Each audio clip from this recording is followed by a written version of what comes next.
Bala Congo, bala mboka, ngande konabino Hervé Diakese, na erosola nabino. Mingi boyebinga naza porte-parole et ensemble pour la République. Kasi naza formation nanga, naza juriste, naza li droit public, pe naza avocat, na Congo, pe na mikili ya bapaya, ti na cour pénale internationale. Na mingi na sola nabino na makambo etali, mobeko likondi, otobenga la constitution mboka na biso. Masolezo kende kili depuis mkonzi mboka Félix Tshisekedi Tshilombo abetaki lisolo na ye na Kisangani a décidé à changer constitution. Allez, tant que tout le monde a makambo bato parti na ye to bato bazo sunga ye mingi bazo sunga ye na makanisha mabe. Makambo moloba na ba défaut ya constitution na biso eza makambo libanda kutu ya oyo constitution esali. Mais si tu fandi kimia, tu vas organiser que le côté au bazar koloba nde yangwana nde bosolo. Yangonga ipe na telemi, ne ko solo na biso na lingala facile pour toi koloba penda nini constitution na biso ezali, pe nini ezali te. To terme na mingi le kuta oyo bango basolo le bela na matali constitution na biso. Yangwana na kosala mwa ba video atamitano. Lelo nazo banda nanu ko répondre na ba article oyo bango ba pesaki o ba ko kosa la constitution makam. Si wana boya koloba pour na nini constitution to zwaki yango ba eyaki ko résoudre ba problème nini eye ko mema biyano na mituna nini pe eye ko pesa ba solution na makam nini. Tozonga nanu makamu mukonzi mboka lobaki. Président lobi constitution yo eza constitution bapaya. Bapa yamba sala kiango d'ailleurs bolandi batu belé ba telemeli makamwa lobi wana wana ezalaki lokuta penza oyo moni bango na IDPS ba mesana babenga ba kadiosha donc kolobane likambo moko boye na miso ya batu bakosi na bango pe leki bongo mais bon to bandi ko telemela bo to komoyeba mayele na bango ya mabe kupoko kote lokuta wana eza industrie munene penda IDPS yebi constitution esalami na ba congolais. Pour constitution et salamaki na simisimi na province orientale ya kala. Donc Chopo Lelo na côté Kisangani. Et salami na batu ya Sénat et bien c'est ba expert Sénat ya transition. Simana yango ba débattre na assemblée ya transition.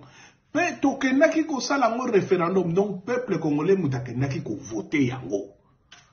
Donc yango nde tondimaki yango et comme constitution mboka. Kaka constitution wana nde sali que président Tshisekedi comme président.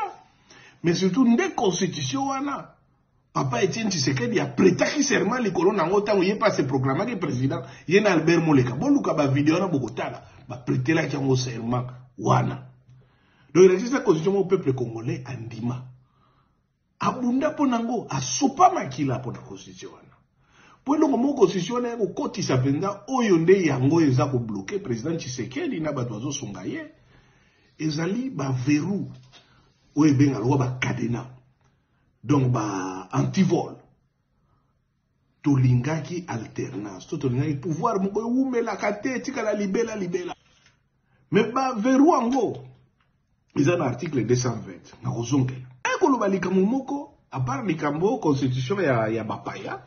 Au constitution uta libanda auto to eko démontrer que ça le kuta puisque tout ce lobby que tu votes qui on a référendum ba eko bakisa on a constitution wana ils ont un article moko et lobby que to ko teka mboka lokuta munene batanga ki article 217 ba lobby omoni article wana lobby que mboka na biso na cadre ya coopération internationale et ko ça la renonciation na souveraineté nango bande ko nanga article wana eza ba article babengaka pona unité africaine pona intégration eza ba article esalike ba pays ya Europe ba sala Schengen donc ils ont permettre que ba citoyens ba circuler librement ba entreprise et s'établir librement ba sala ba importation to ba exportation librement ndenge sala ke to kokende na Brazza to za na besoin visa te ba sala li o laisser passer.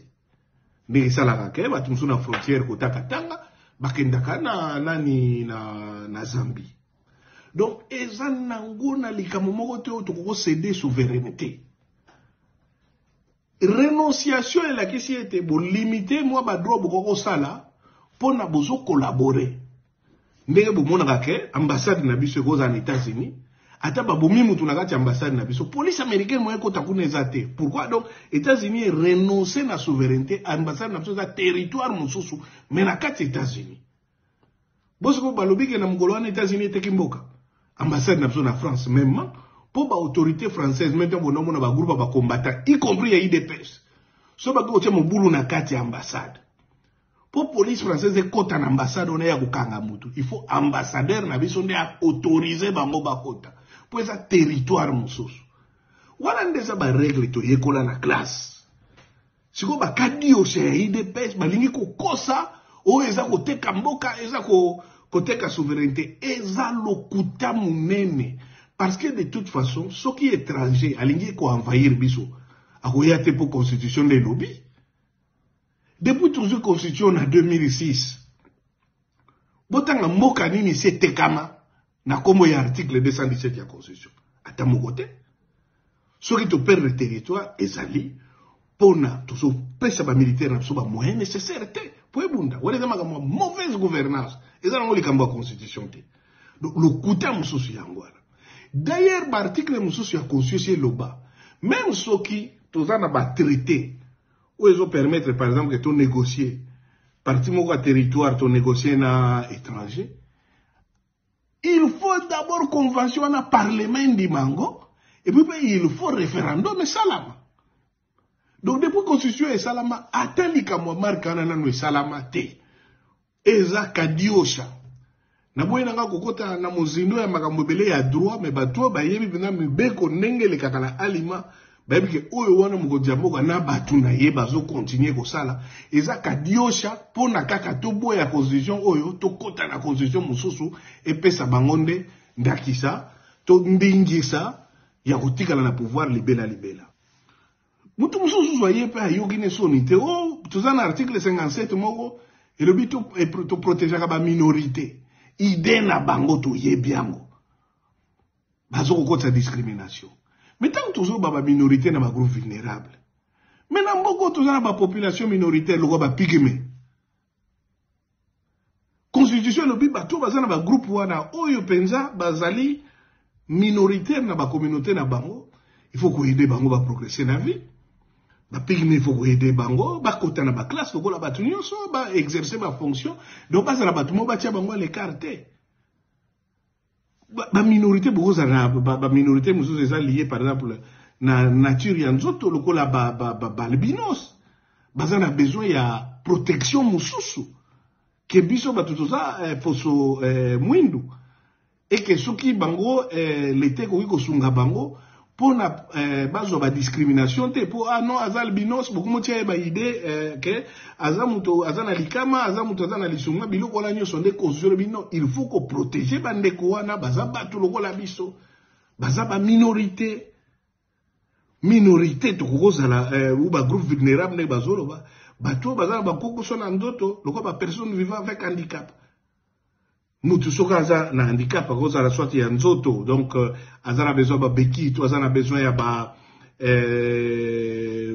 vélo na bango batamusaka l'été bongi ko sunga bango yango na nde constitution lobaki donc le côté ba ko loba o to créer ba minorité moko nde bango nde fo bazala ba plus congolais que d'autres eza lokuta kadiosha bazoko sabino likambu na bango yango na bakendaka ko so lokuta ba potiango likola batu aleso bofandi ni eleki lokola likambo solo toko telemela bango toko tika lokuta moko tele kawana donc ce qui to landi bien et loko benda constitution ekotia et ndeko tia muboko pona ko protéger biso nyoso to bénéficier na ba droit na kati ya mboka mais surtout to linginde bokonzi moko eumela ka seko na seko te. Yango na balobaki président ozana 2 mandats na yo soko silisi kende tango ba kominde sika wana ba monike suka ekomi pene na bango ale balingi siko ba banda ko changer masolo ba changer la règle du jeu pendant compétition te Jamais président Tshisekedi a la campagne, alors on a changé la constitution pour le testament papa Nabiso. Constitution, oyo, papa Etienne Tshisekedi a prêté qui serment pour l'icolo nango. Vous avez se rappelé ma image, vous avez Albert Moleka, directeur de cabinet en 2011. Alors, ndenge nini, oya, on a changé règle du jeu, en cours de match, pour nini, pour ceux qui te côté la constitution à Sika, et fungole lié liberté à cause de mandat et cause de la source limitée. Bah, changer rappel règle du jeu, na profit na yomoko personnel. Et puis, bah, changer la règle du jeu, pour nous bénéficier d'un changement constitutionnel, ça Félix Tshisekedi, moutou moussoute, pour limitation à mandat des autres bloqués la constitution à soi calme. Puis, il y a des arbitres, il y a des sénis, il y a des cours constitutionnels, il y a des utiliser menace, il y a armée, il y a police, il y a service à renseignement. Or, nous sommes des constitutions et il y a qui côté les méla. Bah, changer à Kango Bongote. À Koki, à Tamukiete. D'ailleurs, à ce président, pour la constitution, oyo barosi mukeli ba kufeli. Oyo ba marche ya CNC bisoto participer. Ba Thérèse Kapangala, ba Godfrey Namwisi, ba Joseph Fataki, ba Hissène Ngando. Ba Girbo Kalala. Ba komona bango ezebele. Oyo ba sopaki makila ponango. Si le président Tshisekedi, constitution oyo epesio ata droit mokote, il y a qu'à changer yango. Tant qu'on convoquer constituant, on convoquer na pouvoir constitutionnel nini. Donc il y a beaucoup bimi li banda ya constitution. Si ko wana ba ko considérer comme nani. Nde wana problème. Pour ce président Tshisekedi constitution epesi ata esika mokote. Makoki ya ko convoquer constituant pour na ko changer yango. Alors, ce qu'il a sali yango, yemoka ke libanda ya constitution. Et wana a commis passible à cause la poursuivi pour haute trahison. Donc, toujours quand ici kamogo, il y a moboulou makasi. Na maemata limboka. Pour président, ça a le droit de côté à changer la constitution. Aïe biango. Mais bon, il faut rappeler biloko moko. Président Tshisekedi a prêté serment l'icolo ya constitution. Constitution de pesi biso ndingisa ya kobenga ye président. Donc eloko nyonso akoki kosala il faut esala makaka na kati ya constitution. Soki abandi kosala ngo libanda ya constitution ye moko azo remettre en cause na pouvoir na ye na autorité na ye po ko créer commission mususu ya kosala constitution ya sika eza libanda ya constitution. Président Félix Tshisekedi tozalaka na ye na ba marche nyonso pour nous senga respect à la constitution. Yemoko bomona ba vidéo bela lo ba problème ya mboka eza constitution te. Problème ya mboka eza nde mauvaise gouvernance, nzala ya population. Ba infirmier ba futaka te, ba médecin bazo futata te, ba enseignant bazo futata te, ba nzela eza ko beba détournement nde wana kutu koloba te, impunité, problème de za yangwana. Soki bango bakomi na suka bazo kokate, constitution c'est limita mandat na bango. Alors, pour tout, mais pour la nini, bazolinga ko changer constitution. Bazolinga ko changer constitution, pour la constitution na biso esala, et bloquer bango, na article 220, oyo boyebi to bundelaka, parce qu'il est sopama. Na 2015, ba jeune babundaka, oyo boyokaka o charnier ya maluku. Na 2016, ba jeune babundi, tango IDPS ezopesa ba carton rouge, carton jaune. Ti batumbi batu na siège ya IDPS, batu wana ba sopama kila na bango. Pour constitution, l'article 220 est à respecter.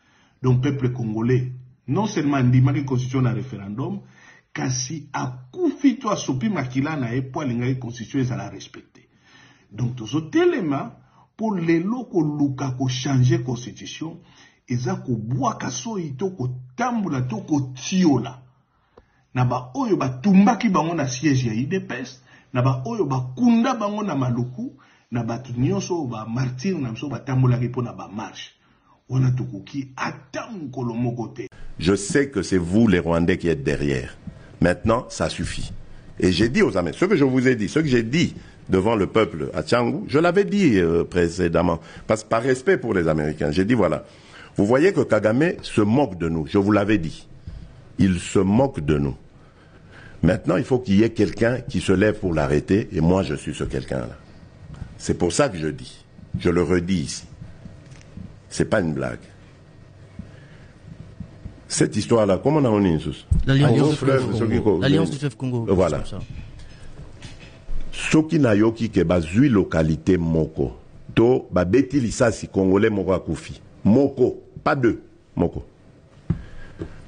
Je réunis les deux chambres du Parlement en congrès. Je dis, Bopé sans autorisation, parce que c'est la Constitution qui le dit, je commence la guerre contre le Rwanda. Je vous le dis ici, beau de retenir en haut. Si ça se fait demain, il faut ça les malobis. Donc si ils osent faire ça demain, mercredi, pendant que les Congolais seront en train d'aller voter, la Chambre sera réunie en congrès. Les deux chambres seront réunies en congrès pour me donner cette autorisation. Et jeudi, je fais feu. Monsieur le Président, je suis en train de vous dire que nous avons les capacités aujourd'hui. Bobangate, les Congolais, n'ayez peur de rien. Nous avons aujourd'hui les capacités de mettre cet individu hors d'état de nuire. Ça, c'est pour la situation de l'Est. Parce qu'il en a fait trop et ça suffit. Vous avez parlé